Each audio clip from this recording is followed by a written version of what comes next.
So I'm on Poggy Internet, and it's time to make another video.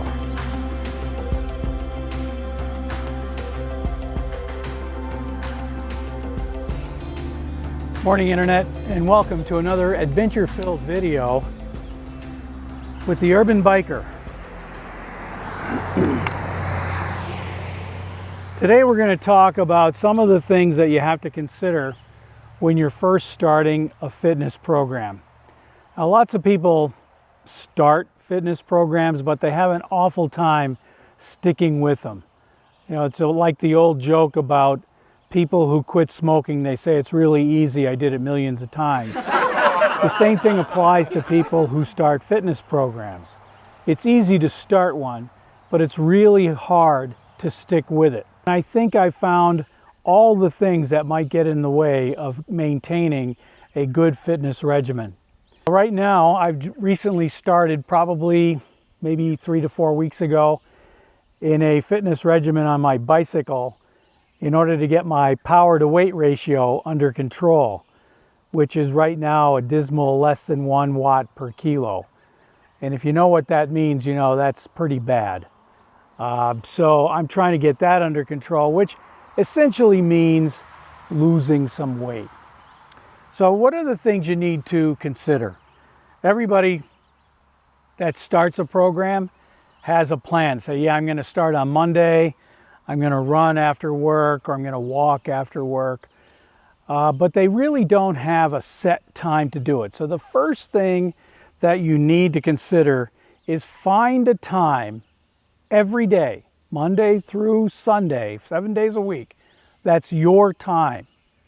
It's not you're going to exercise whenever you can, or if you're going to exercise just at lunchtime, or you're going to exercise after work. Find a time that's your time, that you control, where no one else is asking where's so-and-so, or, you know, we have to get this done, let's do this now. The only time that I really have control over in my day is in the morning.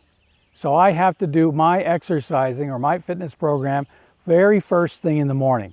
I get up early anyway, really early, and I get some work done, and then I go exercise, and then I carry on with whatever else I have that day. You go to the office, you go to school, whatever it is, you do it then. But the hardest part is finding that time.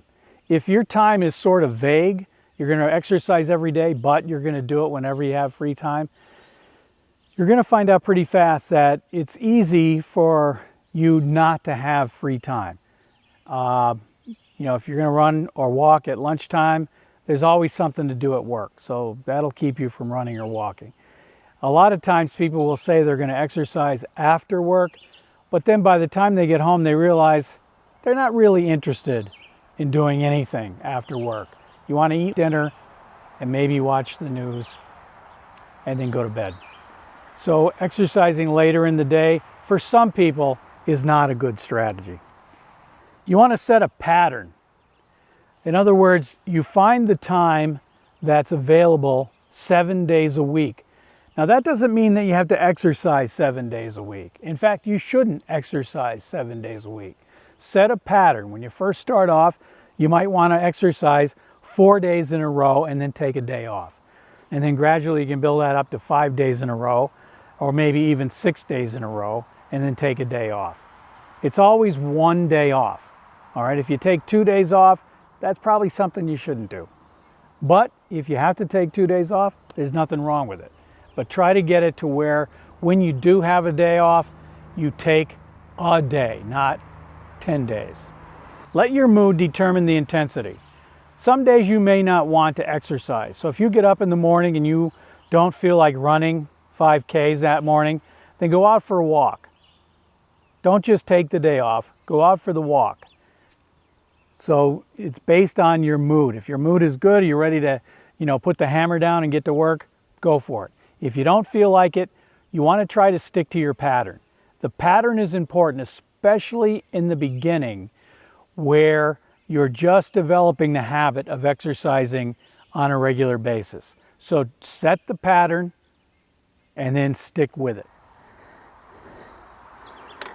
One of the mistakes I made many years ago when I first started riding my bike in the spring, thinking that I'd get up to a great fitness level later on in the summer, was that the idea that I had to do more every day sort of took over.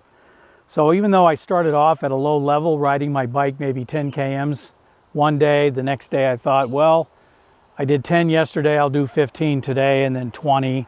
And eventually it got to be out of hand. I was riding maybe 30 to 60 kilometers a day. And then when you do that every day, thinking that you have to do more than you did the day before, it not only becomes psychologically demotivating, but it becomes physically impossible. So you want to try to avoid that by setting a time limit. If you're going to exercise in the morning, for example, a good goal for your exercise session is 45 to 60 minutes. Anything longer than that, you're going to wake up on some days and you're not going to feel like doing it. If you have a 2 or 3 hour workout ahead of you, you're going to lay in bed thinking 2 or 3 hours of exercise is just way too much today. But if you have a short workout, 45 minutes say, you can get out of bed and you can do that 45 minutes because it's only 45 minutes or it's only an hour. So set a time limit and then stick to it. Don't overdo it. And again, let your mood set the pace. If you have 60 minutes, that means that you can normally exercise at a fairly high intensity. You don't have to though. Remember, the pattern's important, and if you don't feel like doing high intensity workout, then don't. Do something easy.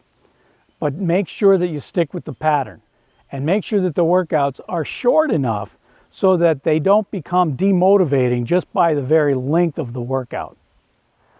All right, the last thing I want to mention is schedule rest days. We talked about scheduling a time every day where you have to work out 7 days a week. Don't get into the habit of thinking that you have to exercise 7 days a week. I'm sure that many people watching this video are familiar with the idea of cheat days on a diet. So you stick to your diet on Monday through Friday, and then on Saturday you can eat whatever you want. Sunday you're back to your diet again. That's a cheat day. All right, in exercise programs, they're psychologically designed exactly the same way. You exercise on a number of days and then you take a day off. So what does a rest day do? Well, it gives you something to look forward to. If you're having an especially hard week, or if you've progressed in your program enough where you have 4 or 5 intense days in a row, then the rest day gives you something really to look forward to. It also says to you subconsciously that I can work out today because tomorrow is a rest day, or I only have 2 more days until my rest day. All right, so schedule the rest days, because in your head, especially when you first start off, you have to know they're coming up. The reason diets fail, or the reason exercise programs fail, is that people think there's never a respite from them. You're on the diet 7 days a week for the rest of your life. Those diets don't work. Same thing with exercise programs. If you're on a scheduled program 7 days a week for the rest of your life, that's not going to work. So you have to schedule the rest days. It gives you something to look forward to. Anyway, thanks for watching. We'll see you next time.